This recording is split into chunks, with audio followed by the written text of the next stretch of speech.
Բարև հայեր ջան, ասեմ, որ իմ էջը տականքները դրել են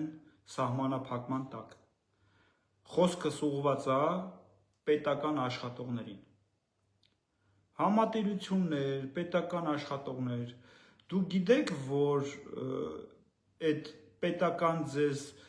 որ տեղավորում են աշխատանքի, այնուհետև ձեզանից խլում են ձեր արժանապատվությունը, ինքնասիրությունը, ինքնությունը և ձեզ որպես մարդ, մարդու տեղ չեն դնում, դու գիտեք դա, դե հիմա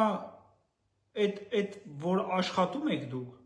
ձեր աշխատանքի դիմաց են ձեզ վարձատրում, ոչ թե ձեզ այդ տեղավորում են պետական աշխատանքի, որ ինչ ասեն գլոխներդ կզեք անեք, կամ սուս մնաք անարդարության նկատմամբ, հասկացեք, դուք մարդ եք, թե ինչ եք, ես շատ լուրջ բան եմ ասում ձեզ, եթե դուք մարդ եք, դուք պետք է վերաբերմունք ցուցաբերեք իրավիճակին, անարդարության նկատմամբ, հիմա կոչս ինչ է, պետական աշխատողներ, դուք ձեզ դրել են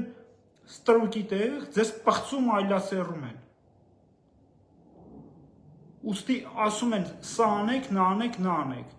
այսինքն ձեզ որպես մարդ հաշվի չեն առնում, ուրեմն ընդվզեք և թույլ մի տվեք, ձեզ պղծեն այլասերեն, ես առաջարկ ունեմ, առաջարկով եմ հանդես գալիս,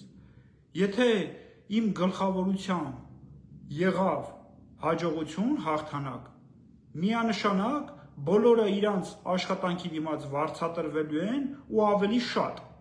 դուք ավելի շատին եք արժանի, ավելի շատ, միշտ հիշեք, ձեզ ավելի քիչ են տալի, քան իրականում պետքա տան,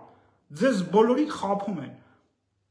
ձեզնից խլում են ձեր ինքնասիրությունը, արժանապատվությունը, տարածեք, եթե ես եկա, եթե ես առաջնորդեցի պայքարը, լինելու է հաջողություն ու բոլորդ վարձատրվելու եք ավելի շատ, ձեզ խաբում ստում են, պիղծ տականքները, ես պատրաստ եմ առաջնորդելու և հայ մարդուն տալու ազատություն, արժանապատվություն, վերականգնելու արժանապատվությունը և բարձրանալու աշխատավարձը միանշանակ ու Հայաստանում հայը պետք է ապրի արժանապատիվ, լավ, բարեկեցիկ